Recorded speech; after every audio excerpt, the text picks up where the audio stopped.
Hi, I'm Len Rydell, Executive Director of the Blue and Gray Education Society, and I'd like to welcome you to another of the lectures in our February 1995 Vicksburg Campaign study, which was conducted in Jackson, Mississippi at the Old Capitol Museum in Jackson. The structure of this program, as you may have heard in other introductions that I've made to here, was that Vicksburg was truly a campaign. And so this really is more, once you break it apart, you find it is really a whole heck of a lot more than just military operations. The military operations are the eruptions of results as a result of strategic planning and capabilities and vision and aggressiveness or timidity, all of those that come together to make for success or failure in military operations.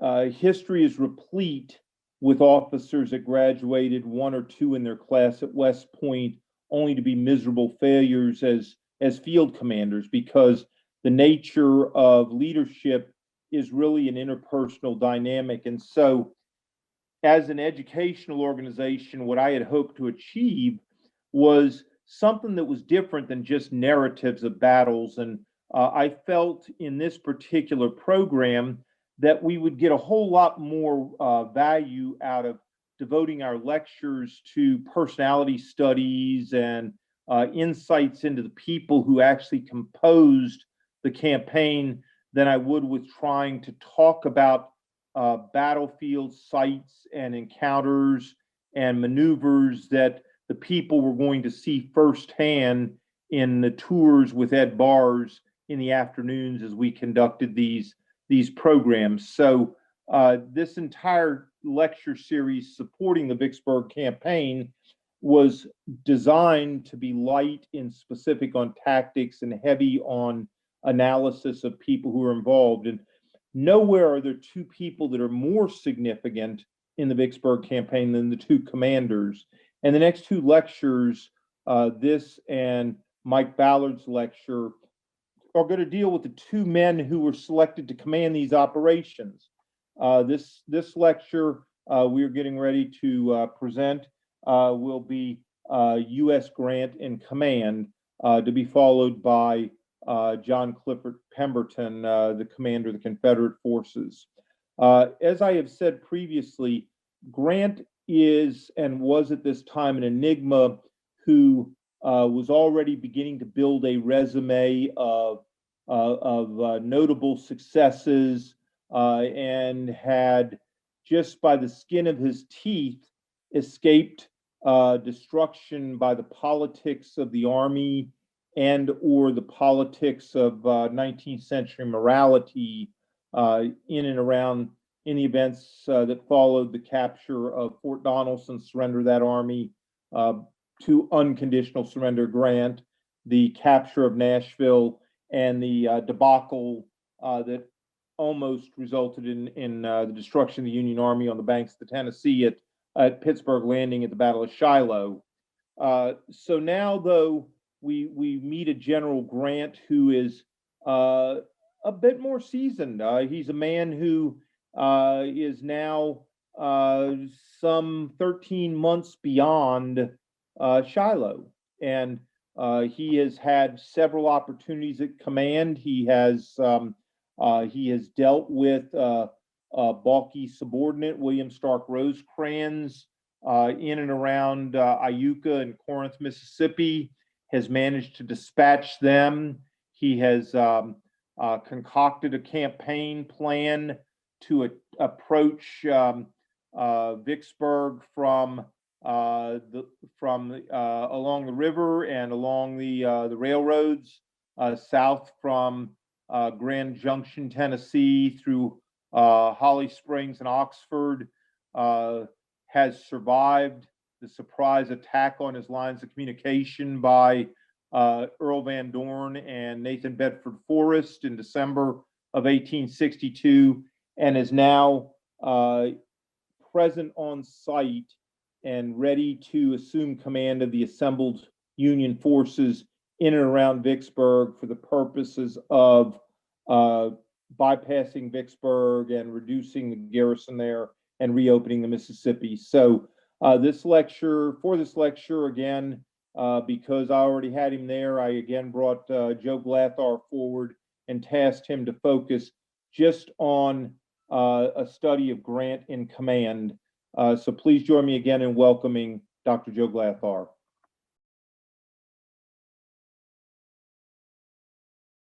I decided to give my talk from back here because the podium in the back is back for enough politicians, but when you want to give a substantive talk, you really need some room. And so that's why I came back here. There's just not enough room for me up here. From the bluffs overlooking the Yazoo River, two individuals were conversing. One of them was doing all the talking. The other one, the shorter man, was listening. The one doing the talking was William Tecumseh Sherman, who was explaining his campaign, his attack up those slopes back in December of 1862. The man who was listening was Ulysses S. Grant. Excuse me a second. Oops. False start. Can everybody hear him clearly? Everybody in the back row, because Donna was concerned because she knows the acoustics in the room here. I'm sorry. Anybody have any problems? Okay. I'm sorry. Their tradition is they have to have a mic where people can't hear. There's what? Donna says their history here is you have to have a microphone and you can't hear. But everybody hear okay? I'd like your 600 students without a microphone, so you guys can't hear me. You got real ear problems. And I'm keeping it down. I'm like Ed, projection. Ed and I should have gone into the construction business. We could have bored holes through cinder blocks with our voices. Excuse me, Joe. I apologize. Okay. I just didn't want you all to miss anything. Why don't we rewind the tape there and play it back? It's on the bluffs. And after Sherman had explained his campaign to him, he admitted to Grant that until that moment, he'd been unsure of success in the Vicksburg Campaign. But now he harbored no doubts. Grant had engineered, quote, one of the greatest campaigns in history, Sherman explained. Just moments later, Sherman notified a cluster of officers and men. Grant is entitled to every bit of the credit for the campaign. I oppose it. Sherman, who was a man who frequently dipped into hyperbole, this time spoke truth. Now, Grant has an unusual background. His father decided that he would go to West Point. Grant didn't want to go, but as he wrote his memoirs, I thought so too, if he did. In other words, since his father commanded him to go to West Point, he was going to go. At West Point, Grant graduated 21st in a class of 39. Inconspicuous except for a high jump record on horseback that he had earned. Grant was an extraordinary horseman, and so in the Army's infinite wisdom, it assigned Grant to the infantry. Grant fought in the Mexican War, actually served under Zachary Taylor in that campaign, and then Winfield Scott. And Grant was an outstanding soldier. If you read Grant's papers, he wrote letters to his fiancée, and those letters are extraordinary in that they provide you with great insights into Grant's personality. Grant is very detached from the battles. Although he's an active participant, his observations are almost as if he's an outsider looking in. There's no emotion involved. It's a cool, crisp grasp of what was taking place. And I think that reflects Grant, the individual. He's a very calm, very composed individual, unflappable. And those qualities prove to be extraordinary attributes for a military commander. Grant was 5 feet 7 inches tall, slight thickness, with brown hair and well-trimmed beard. He seldom talked. But as I said before, he was completely unflappable. He was also a man who could contemplate for hours. He could think about problems for hours. Few could penetrate his impassive veneer, except for perhaps his wife Julian and John A. Rawlins, who was his adjutant general. Sherman, I guess after that, was probably Grant's closest friend. And Sherman was perplexed by Grant himself. Grant comprehended problems in all their simplicity. What Grant could do is approach a problem, even if it was really complex, and he bore in on the critical factors that made that problem unique. And he could work his way through those factors. In a world of chaos, Grant was not bothered. It didn't matter, because he only had to focus in on 2 or 3 issues, and all the other matters were extraneous. They'd be solved once you take care of 2 or 3 vital elements. And I think that's why Grant is so extraordinarily effective in this scenario. Sherman has very interesting insights about Grant. In a revealing letter or a conversation with James Harrison Wilson, he compared Grant to himself. Wilson, I am a damn sight smarter than Grant. I know a great deal more about war, military history, strategy, and grand tactics than he does. I know more about organization, supply, and administration, and about everything else than he does. But I'll tell you where he beats me and where he beats the world. He don't care a damn for what the enemy does out of his sight, but it scares hell out of me. He then went on to say, I am more nervous than he is. I am more likely to change my orders or countermarch my command than he is. He uses such information as he has, according to his best judgment. He issues his orders and does his level best to carry them out, without much reference to what is going on about him, and, so far, experience seems to have fully justified it. Grant's military intelligence, I think, was instinctive. It was his natural way. He openly admitted that he had not read widely on military affairs, and he certainly was not a great thinker like Sherman was. Other than his gift of writing clear, concise orders and letters, which is probably a product of his extensive reading of literature during his West Point days, Grant had no real intellectual training that prepared him for command. What separated Grant from others was his capacity to formulate effective decisions under the enormous stress of battle and command. My only points of doubt were as to your knowledge of Grant's strategy. In the books of science and history, Sherman wrote of in early 1864, but I confess that common sense seems to have supplied all this. Sherman thought Grant's greatest quality was, quote, the simple faith in success you have always manifested, which I can liken to nothing else than the faith of a Christian in his Savior. Interesting concept. In effect, what he's saying is that Grant just believed in his heart and soul that he would succeed. He had enormous confidence in his ability to work through these problems and succeed. And the issue of doubt never crossed Grant's mind. He marveled at the way Grant, quote unquote, completed your best preparations and entered battle, quote, without hesitation, no doubts, no reserve. Such quiet conviction instilled confidence in everyone around Grant. Now, Grant's first military engagement was at Belmont, and that's a pretty interesting episode. Unfortunately, I don't have much time to go through his previous campaigns. But what happened was Grant had some green troops, struck the Confederates, drove the Confederates out of the camp, and then discipline broke down. The soldiers began plundering. The Confederates regrouped and counterattacked and pushed Grant back. Grant recorded the lesson. Grant's first major campaign dated February 1862. There, Brigadier General Grant and 15,000 men went after the Confederates at Forts Henry and Fort Donelson. By the time Grant arrived, Fort Henry had been essentially evacuated because of high water, and the Navy silenced the remaining Confederate troops. Then Grant began an overland campaign for Fort Donelson, soon pocketed the area, and eventually besieged it. The Confederates tried one attempt to pop their way out, actually had driven the Union troops back, but then the Federals closed the line and counterattacked and took some key positions. At that point, Grant issued his very famous order to the Confederate commander, no terms except an unconditional and immediate surrender can be accepted. I propose to move upon your works immediately. The Confederate commander, of course, was an old friend of Grant's, and he angrily relented, which gave Grant his first major victory in the war, the first time he captured a Confederate army in the war. 1 month after the closing of the Fort Henry and Donelson campaign, Grant assembled an army at a place called Vicksburg Landing. There, he was surprised by a Confederate attack. His troops were unprepared in the sense that they hadn't dug in. They weren't fighting behind fortifications. Most, or a large part of the troops fought tenaciously. Many were driven away, scattered, fled through the camp in panic, and cowered by the riverbank. But a lot of troops fought back valiantly. Among them, William Tecumseh Sherman. And in fact, at that point, Grant developed great confidence in Sherman. He thought Sherman's performance as a division commander child was absolutely magnificent.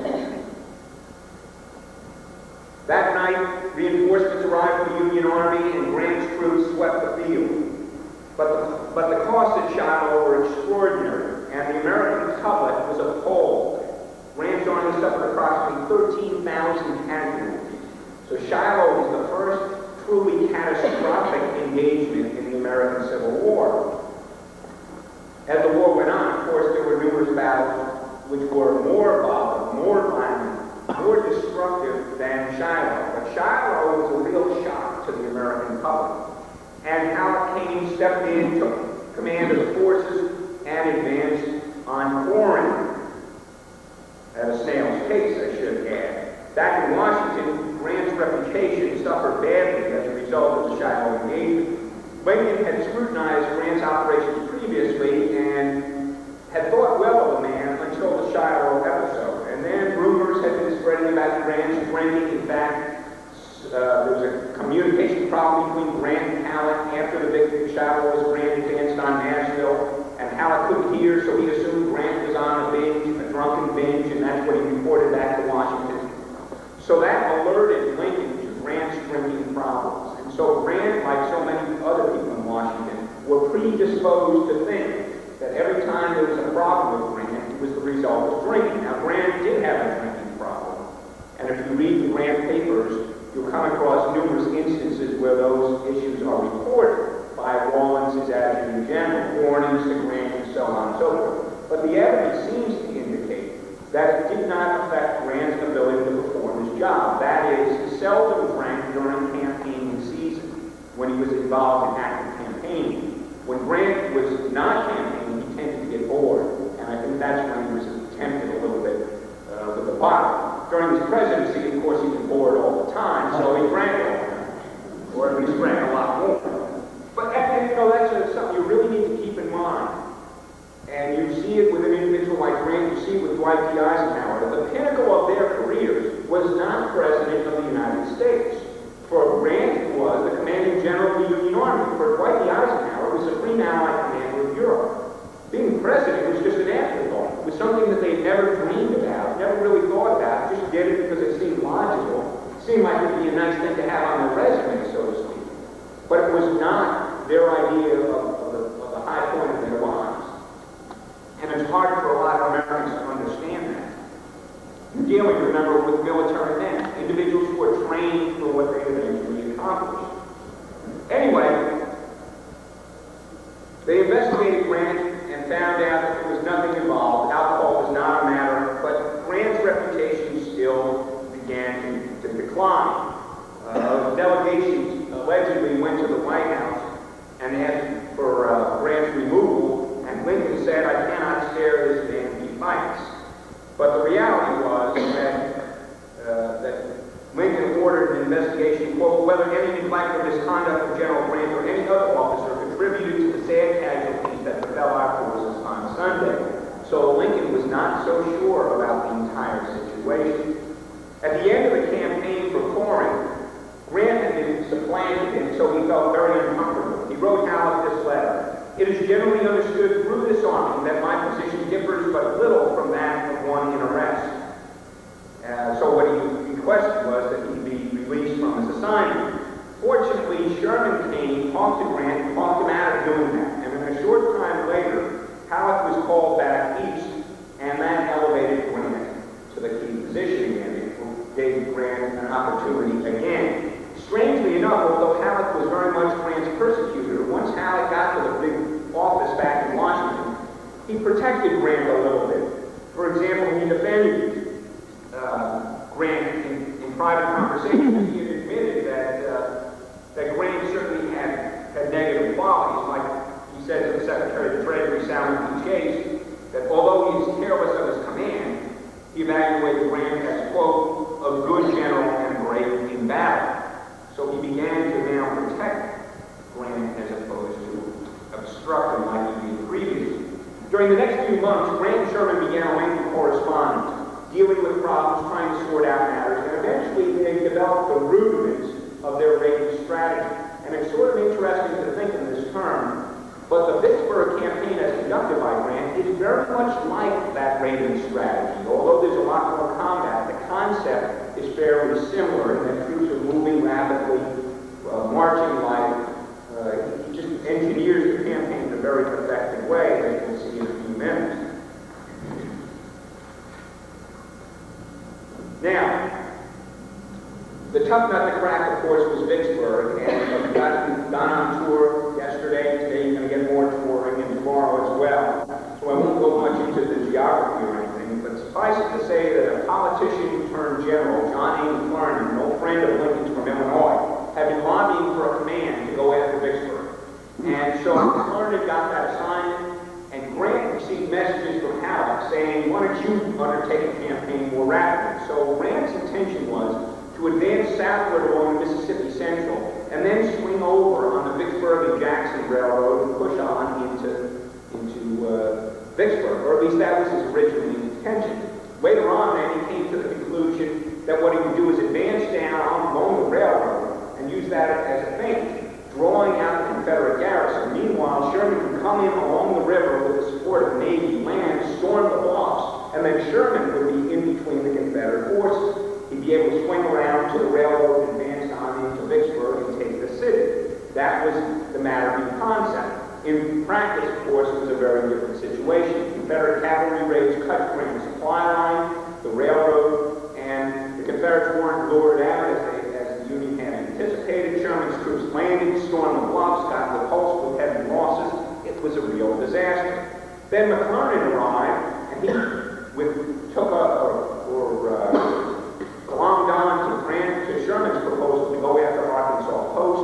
The Confederates had a position from which they were able to raid over to the Mississippi River, and so what they did, the Union forces did with Porter's help, is go on up there and bombard the Arkansas Post, and eventually capture the garrison of about 5,000. Anyway, I don't want to get too caught up in those sorts of activities because of the limitation of time, and I want to move back on to the Vicksburg Campaign.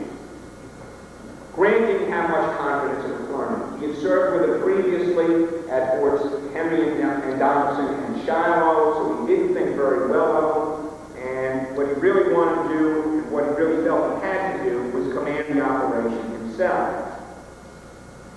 Sherman urged him to do so, Porter urged him to do so, and Grant decided to do just that. So McClernand commanded the Corps, Sherman commanded the Corps, and a third individual, a protege of Grant and Sherman, James B. McPherson, commanded the Third Corps under Grant's army, and of course he received cooperation from Porter's Navy. To get at Vicksburg, Grant tried a number of schemes.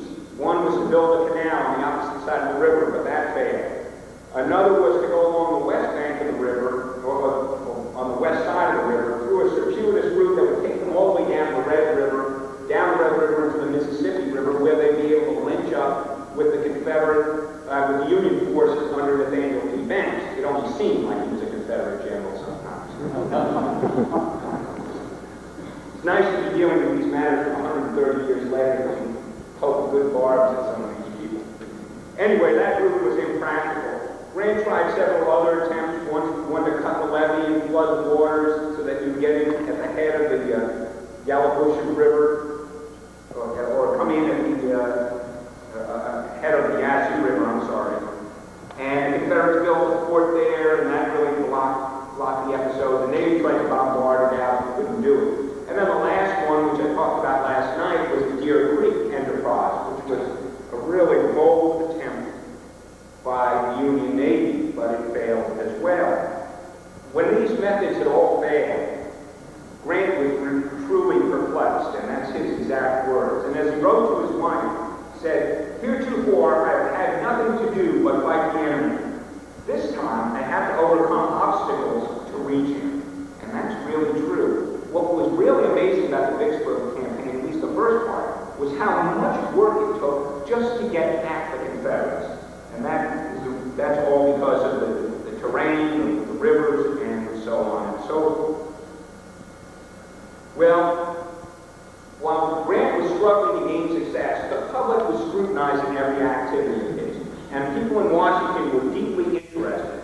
Lincoln was to some extent rather fascinated with what Grant was trying, but all these attempts to get at the Confederates at least occupied the public's mind. While Grant hadn't succeeded, no one doubted his tenacity of purpose, which was one of Grant's great assets. Grant was really focused on the problem. He was really trying to be resourceful. Lincoln, of course, was untrained in military matters, but he was intrigued by what Grant was trying to do. Yet he kept getting negative comments back about Grant and Grant's ability and Grant's performance. And eventually, by mid-March, Lincoln decided to bring the entire matter to a head. And so what he did was he sent, quote-unquote, a spy to check out Grant's army. He sent a guy named Charles Henry Dana. Dana was an ex-newspaper man who had served a variety of functions for Lincoln. He was sort of a handyman for Lincoln. Dana went out there, began investigating, talking to people, and he came away with a wonderful impression of Grant. And in fact, the individual whom he thought was incompetent was McClernand. But he thought Grant was excellent, Sherman was excellent, McPherson was excellent, Grant was the man, he thought he was terrific. And so over the course of the next 3.5 months, Dana wrote 70 different accounts. And fortunately for Grant, many of these accounts occurred when Grant finally figured out how to get at Vicksburg, and these accounts were also written during the course of the campaign. So the messages that Lincoln and people back in Washington were getting on Grant was not only did he never see a guy Grant, but this man is an outstanding commander. Eventually, by late May, Lincoln had come to the conclusion, quote, whether General Grant shall or shall not consummate the capture of Vicksburg, his campaign from the beginning of this month up to the 22nd day of it is one of the most brilliant in the world. That's an extraordinary comment. Then a rumor circulated that a delegation came and asked for Grant's removal because of excessive inebriation, and Grant and Lincoln allegedly quizzed the people if they knew what kind of alcohol, whiskey Grant drank, because if so, he would send every general in the field to barrel. Well, the story apparently was apocryphal, but when it was told to Lincoln roared with laughter and said, I don't wish I had said that. That's typical of Abraham Lincoln. Authorities in Washington hoped that Grant would be able to get a corps to reinforce Banks in his attempt to capture Fort Hudson. And so all along it appears that Grant was thinking along those terms. But eventually a number of strands came together in Grant's mind, which led him to try something a little different. And that is, he had to send some troops over to the opposite bank from Warrenton, and Sherman had found a route that way. In addition, the call for getting reinforcements to Banks alerted Grant to the possibility of sending troops there and having those troops march up along the east bank from the south towards Vicksburg. The advantage is they'd already command the bluff as they advanced, and they'd be able to supply their army by water route from Mississippi River. So Grant suddenly began shifting focus. He was going to launch an attack up Kings Bluff. That was his last desperate plan. But he quickly discarded that notion and instead began looking in the other direction. He consulted Porter, consulted Sherman. Porter and Sherman weren't too keen on the idea, but they went along with it simply because they believed in the man Grant. So McClernand's forces began constructing a road on the opposite bank, west bank of the Mississippi River. Porter ran past the batteries at Vicksburg, and eventually the army was shuttled across the river. Meanwhile, to confuse the Confederates, Sherman kept forces in the Haines Bluff area and faked an assault there. And also, the Union Army sent a cavalry raid under a guy named Benjamin Grierson through the interior of Mississippi, and that really wreaked havoc with the Confederates. Eventually, Grierson's command hooked up the Banks, so they went straight through all the way into Louisiana. And Grierson's raid was an extraordinarily effective operation by anyone's account. One of the big problems that Grant was about to face was logistics. And when you study the Vicksburg Campaign, you really need to pay attention to the issue of logistics. It's really an extraordinary situation. After they got across the river, or began landing across the river, Sherman warned Grant, you're not going to be able to supply your army along a single road. And then Grant responded by saying to Sherman, well, I don't really intend to supply my army exclusively by the road. What Sherman realized was he was launching a campaign against Confederates in a region where the Confederates outmanned him. The key to success for the operation was to be bold, to be imaginative, and to move quickly and strike precedent. If Grant was going to peel off large numbers of men to maintain a logistics base and a supply line, it was going to reduce the amount of combat soldiers he was going to have available. So what Grant decided to do was he wasn't going to sever his ties to the river.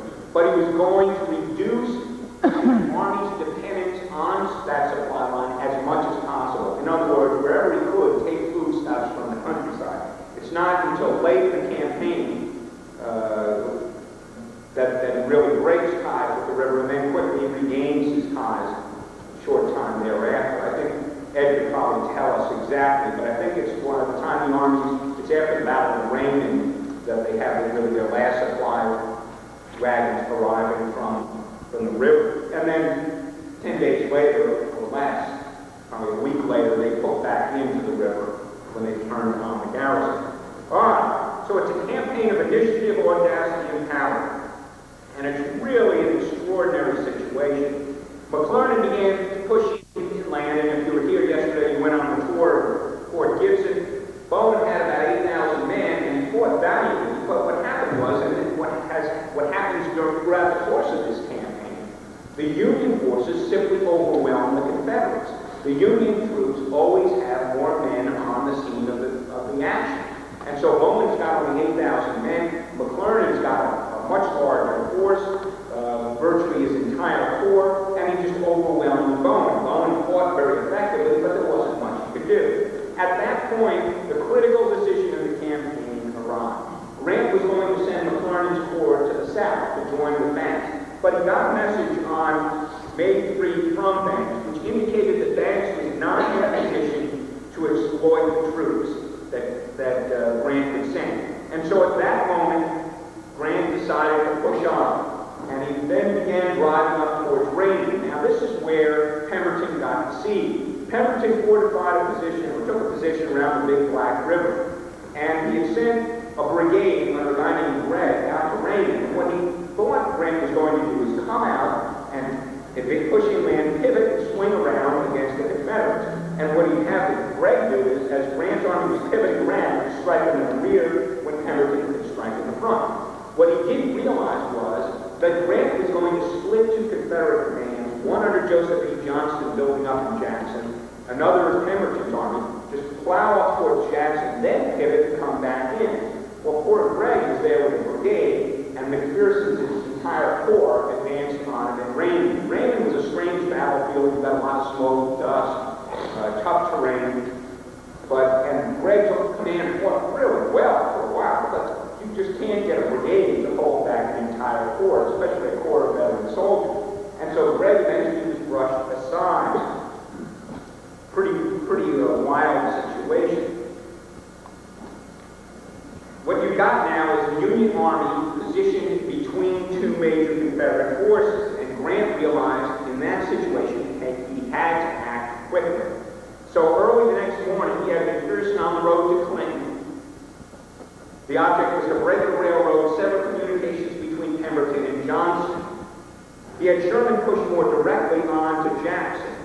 McClernand, who loved an attack on Pemberton to his rear, sent one division after Sherman, another to follow McPherson, and a third held on to Raymond. So if you study your map, you see what you've got is McPherson going up, pushing here, Sherman pushing on, McClernand holding on here, sending reinforcements there and reinforcements there, so that if Pemberton pursues in any direction, they're going to have a lot of forces. In other words, if Pemberton pursued McPherson, he'd advance this way, and one of McClernand's divisions would come up on the flank, and McPherson would turn around. So you've got a really well-designed operation moving very rapidly. Of course, when Johnston was opposing Sherman at Jackson, his forces were easily brushed aside, and Grant, McPherson, and Sherman were celebrating in Jackson. Then at that moment, a spy arrived with a message from Johnston to Pemberton, which told Pemberton to unite his command with Johnston. And that broke up Carter.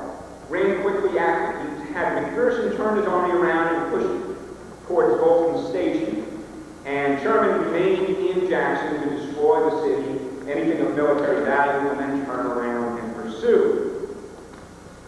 Well, of course, the Confederates took up a position around what has been called Champion's Hill, actually Champion Hill, and actually overlooking Jackson's Creek, and then up on the north side by Champion Hill. actually in pretty good positions, but again, the Union Army just overwhelmed them. The attack began in the north sector, where Logan's forces began outflanking the Confederates. Hovey's men just pounded right into the Confederates and drove them back. Eventually, two Confederate counterattacks seemed to work, but by late in the day, McClernand's own corps finally began to rumble, came advancing in the south, and again, what you've got is another matter where the Union simply has too many men on the battlefield for the Confederates to hold back. The casualties at Champion Hill were substantial. The Union had about 32,000 forces against 23,000 in Pemberton's command. The weight of the Union Army was just too much. Pemberton suffered about 4,300 casualties, Grant's army about 2,400. And then they began to follow suit. Sherman was swinging way up to the north, kind of looping around. What Grant was really hoping was that the Union Army, the other two corps, would hold up Pemberton and Grant would slip in behind them so that they wouldn't have to worry about a big problem, worry about a siege in Vicksburg. Things didn't work out that way. Some of McClernand's forces attacked and drove Pemberton's army back from Big Black River. Really a stunning assault led by a guy named Mike Waller, a big Irishman, and a really extraordinary achievement. I guess we'll get to see that area today. By nighttime, Grant's army collected about 1,751 Confederate prisoners at a cost of 29 men to his own army. So it's really an amazing situation. Pemberton fell back into the works around Vicksburg. He still had an opportunity to escape because McClernand was able to close in very rapidly enough. Johnston was urging Pemberton to save his army, but of course, as Michael talked about right after me, things didn't work out that way. Pemberton felt he was torn between orders from two different leaders, and when the president tells you to do something, you tend to do that over your commanding general. So Pemberton made a decision, hoping that Johnston would be able to accumulate enough forces to break him out. That's not how things happened. The Union tried two different assaults on May 19th and then on May 22nd. Neither of them worked very well, but at least the supply line was coming in. On the second assault day, both Sherman and McPherson became furious with McClernand. McClernand said he had virtually captured, broken into the Confederate line. If the other two forces under McPherson and Sherman would attack again and attack strong, he thought that would offer enough of a diversion for his men to pop through the line. While Sherman and McPherson's men didn't attack with vigor that day, in either instance, either in the morning or in the late afternoon, and more casualties were suffered, and Sherman and McPherson and Grant as well accused McClernand of sort of exaggerating his success that day. There had always been problems with McClernand, although McClernand's corps had fought very well. Grant and Sherman and McPherson were very worried about him. They didn't have confidence in his ability to administer. They didn't have confidence in his ability to lead his men. So they always felt that they had to devote an undue amount of attention to McClernand's corps whenever it was around them. And eventually this problem began to fester in the minds of Sherman and McPherson. Then McClernand issued a grandiose order acclaiming the achievements of his corps during the course of the campaign. And of course that order was published in local newspapers, which was in violation of War Department orders. When Grant confronted him with it, he admitted that the published account was accurate, and so Grant removed McClernand and replaced him with EOC Ord, who was somebody whom both Sherman and McPherson trusted.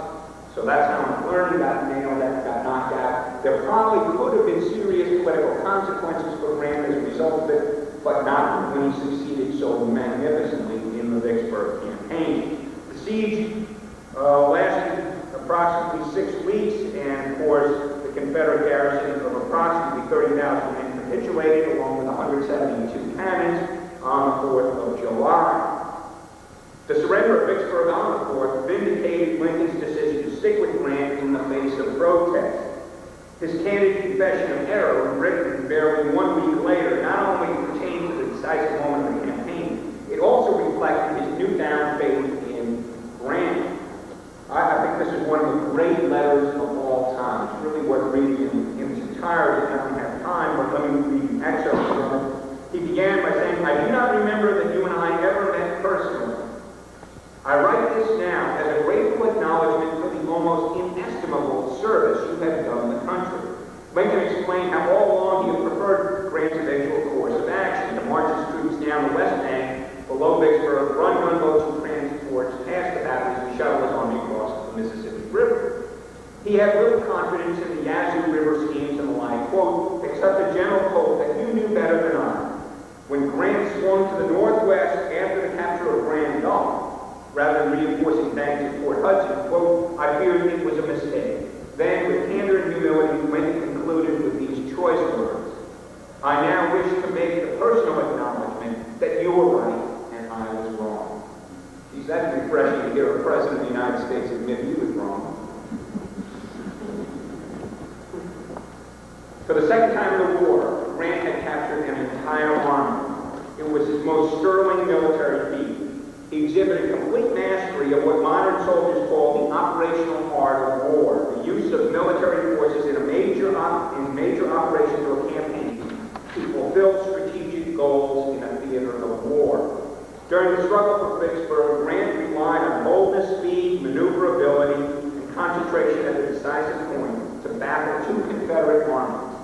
Until the siege, he had fought 5 battles and won each one of them.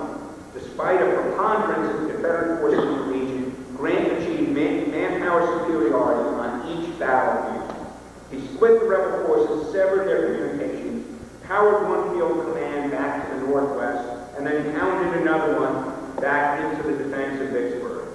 The triumph at Vicksburg recouped Grant's reputation, which had fallen after Shiloh, and it set him on a course for preeminence in the United States Army. Thank you very much.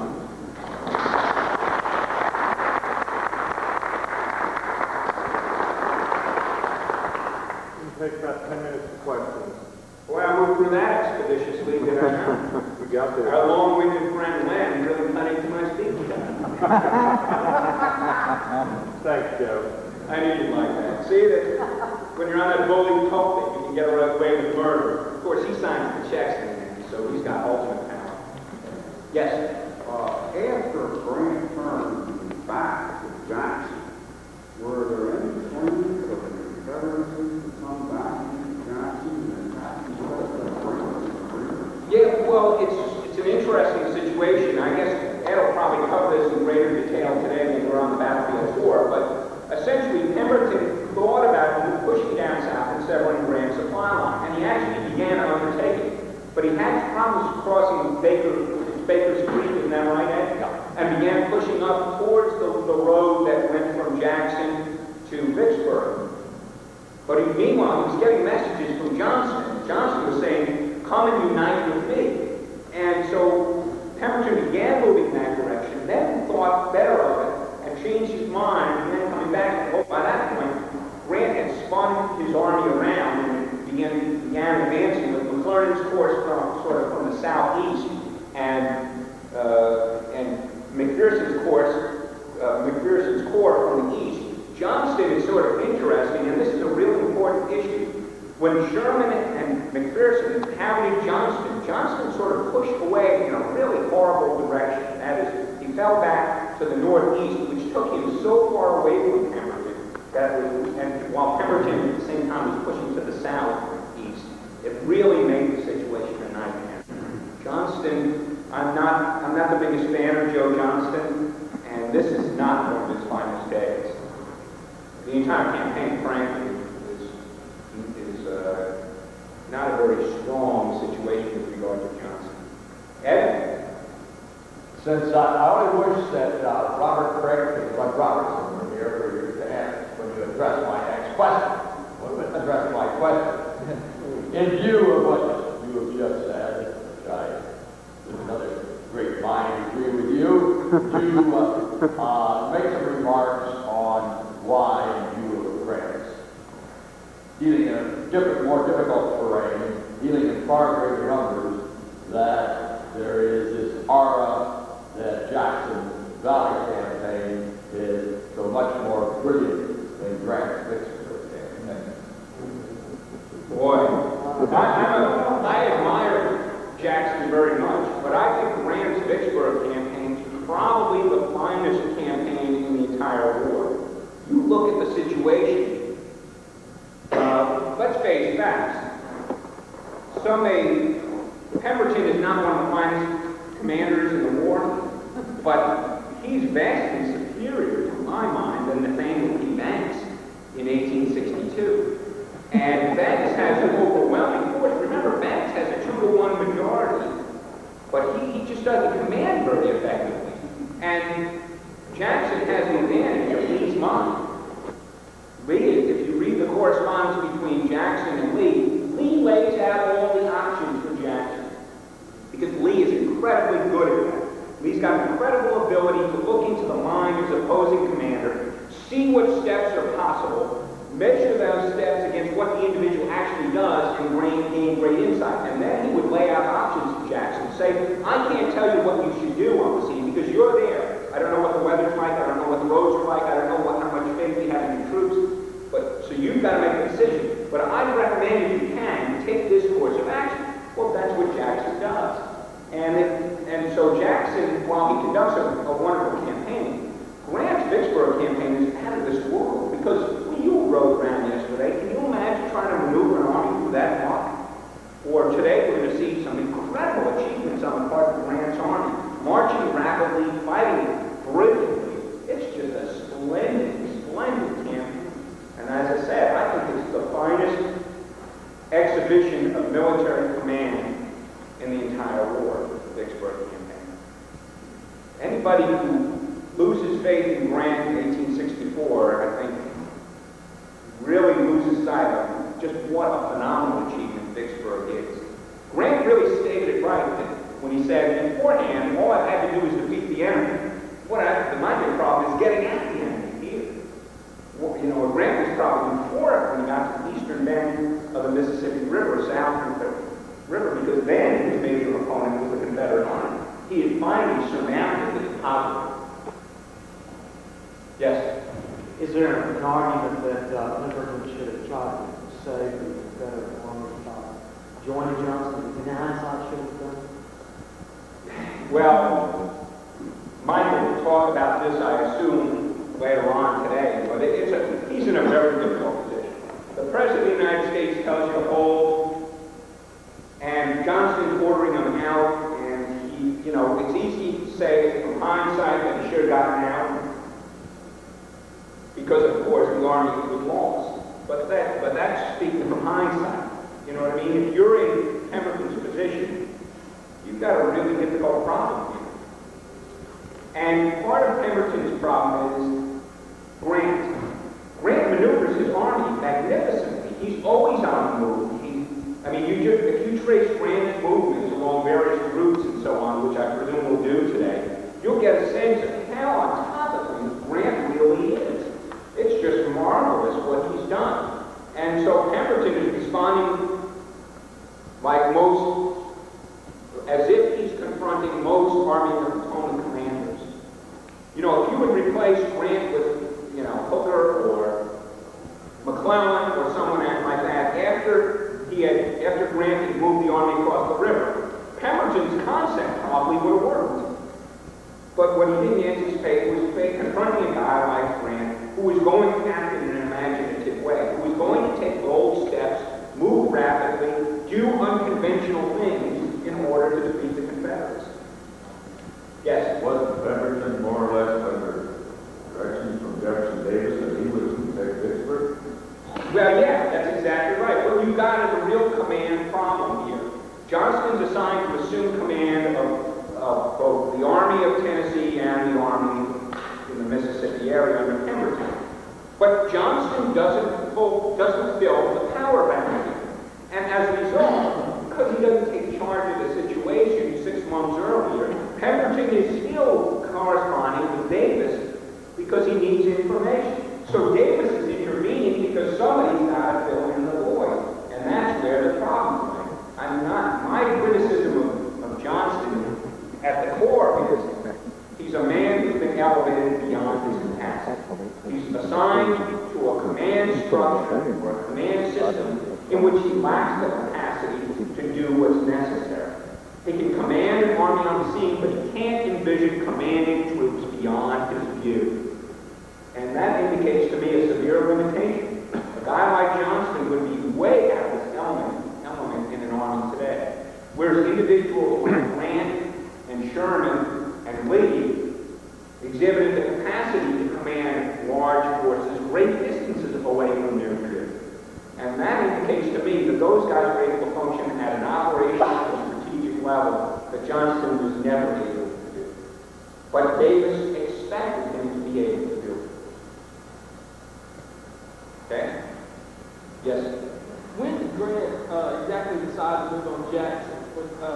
Was it his intention to move on Jackson in the beginning, or was it sometime? It's really unclear. And maybe Ed will know about this. Deep down in the core of my soul, my guess is that Grant never really wanted to send troops to Banks, and that when he got across the river, and Banks' message of arrival on May 3rd, which indicated that he wasn't going to be able to utilize the troops for a while, was just a blessing in disguise. That was exactly the sort of information Grant needed to cover his butt, and then go after the kind of campaign that he really did want to conduct. Do you think that's a fair assessment, Ed? No. I mean, I would not want to send any of my army to naval Banks. And he got to the south, and Grant's a very confident individual. And remember, he's a military man, and he's a go-getter. He's a tenacious fellow. He wants to go out and slug it out and beat those guys. And think about it. He sends a corps to the south. That leaves him with only 2 corps. What's he going to do? Is he going to dig in along the waterfront and secure a position and let the Confederates sort of surround him? Who knows? But he certainly wouldn't have enough men for an effective operation if he sent 1/3 of his army away. So my guess is that what he really wants to do is conduct the campaign as he eventually does so. And my sense is that he's got a plan out to go after Jackson. Remember, if you go all the way to Jackson, you destroy the railroad, and then come in on the Confederates in Vicksburg, you've essentially eliminated the possibility of reinforcements coming in. Let alone the psychological impact of capturing the capital of Mississippi, destroying its manufacturing base and so on. Yes? Is it true that at one time Davis wanted Lee to pursue Vicksburg, and Lee talked Davis into invading the north that led into Gettysburg? Yeah, there's been a lot of debate about that. Johnston wanted reinforcements from Lee's army to come and support him, and Lee didn't want to do it. And I think the reality of the situation was in hindsight, of course, Lee lost at Gettysburg. But if you're in Davis's shoes and you don't know he's going to lose, you put your money with your best commander. And Lee was your best commander. In addition, you got a long haul. It took, I can't remember off the top of my head, but about 10 days in the fall of 1863 to ship an entire corps from the Army of Northern Virginia to Chattanooga. And the estimate was about 50 days from Chattanooga to Jackson. So if that's the case, you're talking about taking an entire corps out of action for 2 months. If Lee had tried it, it wouldn't have arrived in time to make a difference.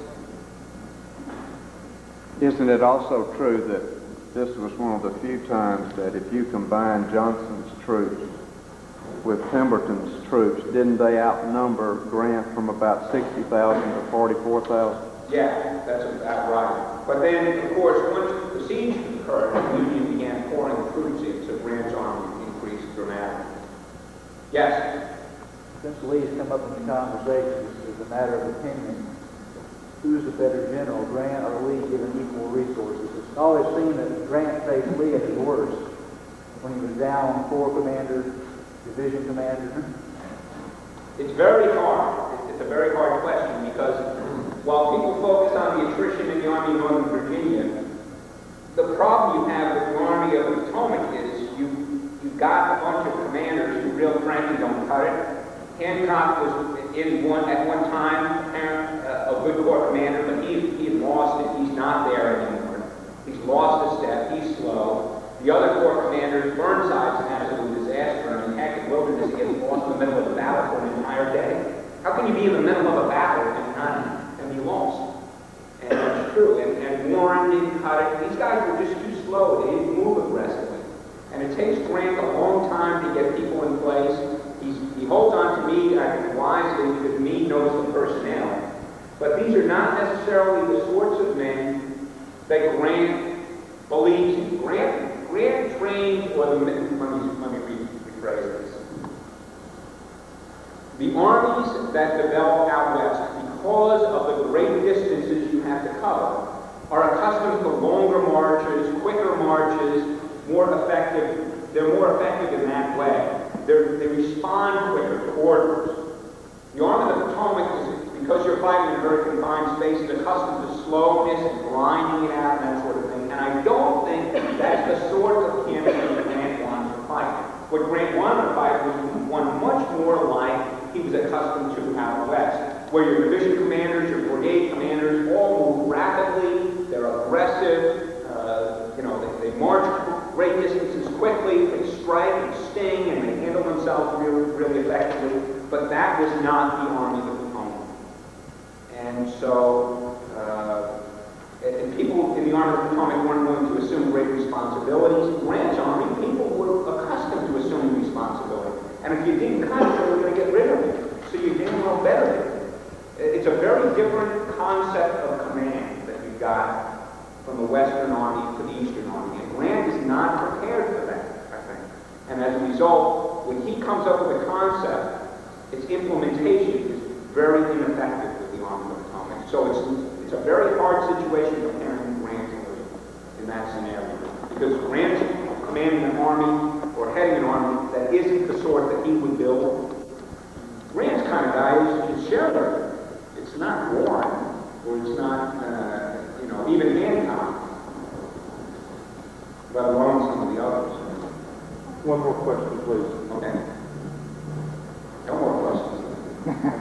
Thanks a lot. Sure. Scholar, he got his bachelor's, master's, and PhDs from Mississippi.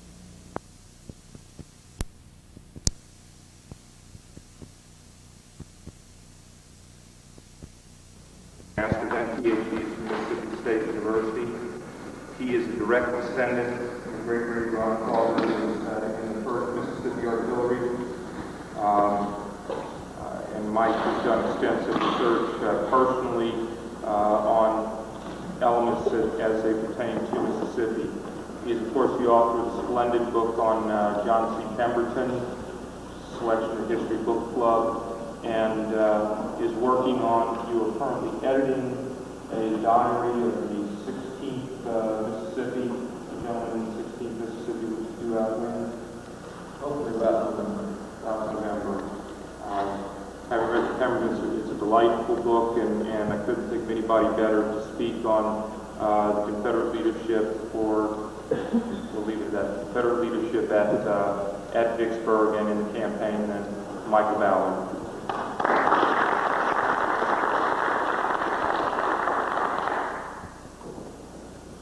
Thank you very much.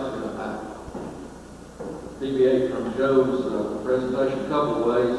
He was talking on an important topic like U.S. Grant. He needed a big podium. This is more suitable for John Pemberton. Also, I've been fighting a sore throat off and on for about 2 weeks, and I tried to really speak without a microphone. I'm going to be whispering by the time I get through. As you heard Joe talk about the strengths of U.S. Grant, you'll see that the negative aspect of those strengths fit John Pemberton pretty well as we go through. So you have those very opposite types coming up against each other in the Vicksburg Campaign. Those of you who have the outlines that were distributed notice that I'm going to talk initially about Pemberton's background. I don't think you can understand his personality and why he did what he did during the Vicksburg Campaign if you don't understand where he came from, some aspects of his personality and his makeup. I'll try to get through those early years briefly because I do want to spend a little more time on the Vicksburg aspect of the campaign, obviously. Pemberton was born in Philadelphia, Pennsylvania in 1814 into a Quaker family. He came along at a time when Quakerism was not quite as strict as it had But his mother was a very devout Quaker. And what impact that may have had on Pemberton's personality as far as being an aggressive soldier, we can only speculate. But given his later performances, he certainly didn't have a killer instinct. He certainly wasn't an aggressive general. So that upbringing may have had an influence. Now, his father was not very religious, and Pemberton himself never showed much sign of, at least as far as organized religion, of being very religious. But we can only guess, in light of the later Pemberton, that what effect that might have had. Also, in these early years, when he went to West Point, we get a different Pemberton than we had in later years. Pemberton, the soldier in the Civil War, was somewhat of a martinet, and had become one before the Civil War started. At West Point, he was very different. He was always getting in trouble for drinking and partying and going out with girls at the wrong time, and almost got kicked out of West Point at one point in his senior year. So he was anything but a martinet and an adherent to the rules at West Point. My opinion is that his service between graduation and West Point and outward the war hardened him quite a bit, because there was a harsh aspect to his personality. You see it in his letters to his parents. Every time he got in trouble, especially to his mother, they had very much a love-hate relationship. He was always defending himself in very harsh terms, very outspoken in defense of himself. It was always somebody else's fault. You know, and if you read his the postmortem